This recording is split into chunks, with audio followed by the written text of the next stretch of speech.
Atensyon mga SSS pensioners, tatlo na importanteng bagay ang mangyayari at dapat nyong abangan ngayong darating na buwan ng Marso 2026. Pag-uusapan natin mamaya-maya. Hello mga ka-vlogs! Welcome dito sa aking YouTube channel. Magandang araw po sa lahat ng mga manonood. Saan po kayong dako sa mundo? Kumusta kayo mga ka-vlogs? Eto, dahil palapit na tayo na magtapos nitong buwan ng February, kasi nga po ngayon, February 27 na, at bukas, February 28, at magtatapos na nga po ang buwan na ito. Well, pag-uusapan natin itong darating na buwan ng Marso, kung saan meron pong tatlong importanteng bagay ang mangyayari na dapat nyo po abangan at malaman mga SSS pensioners. Isa-isahin po natin. Una, ngayong darating na Marso 1, 2026, araw po yan ng linggo. Aba, ang pension crediting schedule po na magaganap para sa ating mga unang batch SSS pensioners na may date of contingency o araw ng kapanganakan, araw ng pagkamatay, araw ng pagkasakit o pagkabalda mula 1st to 15th day of the month. So, original na petsa talaga yung Marso 1 na kanilang pension crediting schedule.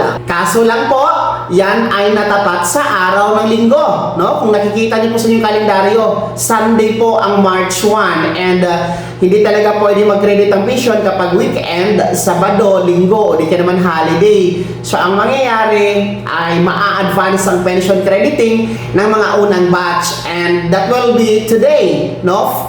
Araw ng Biyernes, February 27, 2026. So, may pagbabago po sa schedule ng ating mga unang batch. Instead of March 1, araw ng linggo, no, ang pension releasing o crediting maa-advance sa araw na ito, Biyernes, February 27.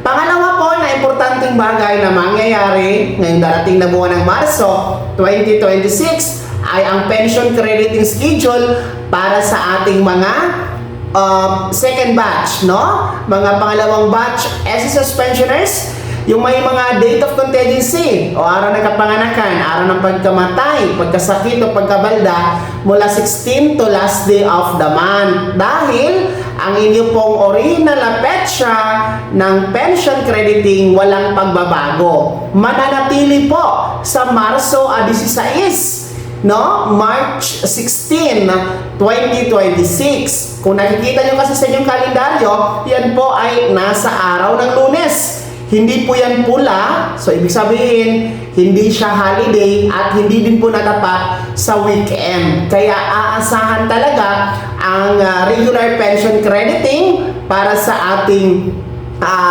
mga second batch SSS pensioners. Wala pong pagbabago sa inyong schedule, okay? So, laging tandaan, mga first and second batch, mga pensionado, wala po tayong dagdag na makukuha ng pension for this month of March, no? Tanging pension nyo lamang po ang makikredit sa inyong ATM card. So, pangatlo na importanteng bagay na mangyayari ngayong buwan ng Marso, no?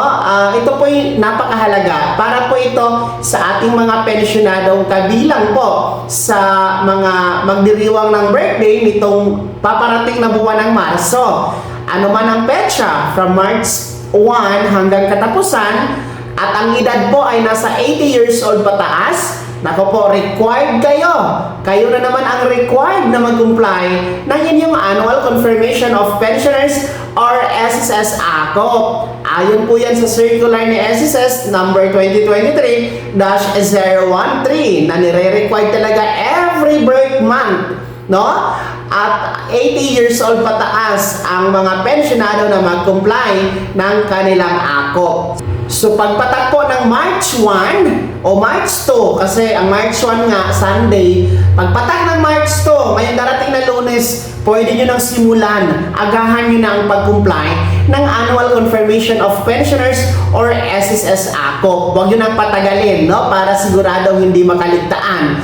Magbisita na kayo, mag-walk-in na kayo sa pinakamalapit na SSS branch sa inyong lugar. Mag-fill up agad ng ACOP na form, no? Pwede po ang mga authorized representative, ha?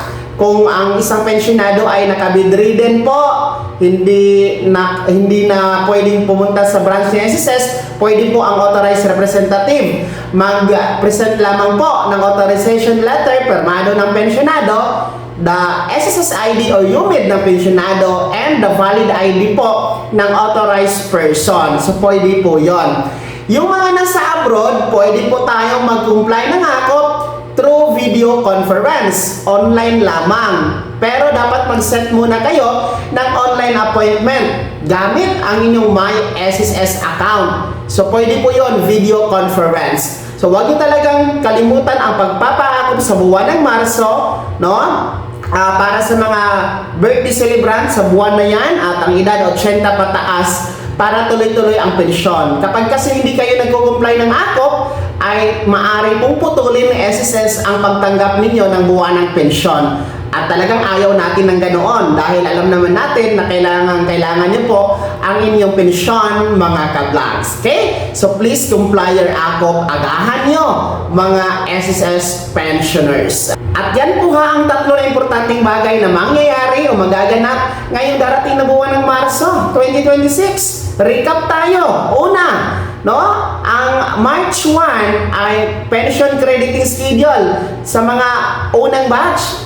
Pero yan ay maaatras sa araw na ito, Biyernes, February 27 dahil weekend po ang March 1. Pangalawa, no, ang ating pong second batch SSS pensioners, no, ang schedule ng inyong pension crediting for March will be on March 16, araw po ng Lunes. At pangatlo, ang buwan ng Marso na mga magsiselebrate ng birthday ng mga pensionado at 80 anyos pataas ang edad, kailangan mag-comply ng Annual Confirmation of Pensioners or SSS AKOP. Kaya dapat tandaan nyo yan at dapat gawin nyo, lalong-lalo na ang AKOP, mga pensionado.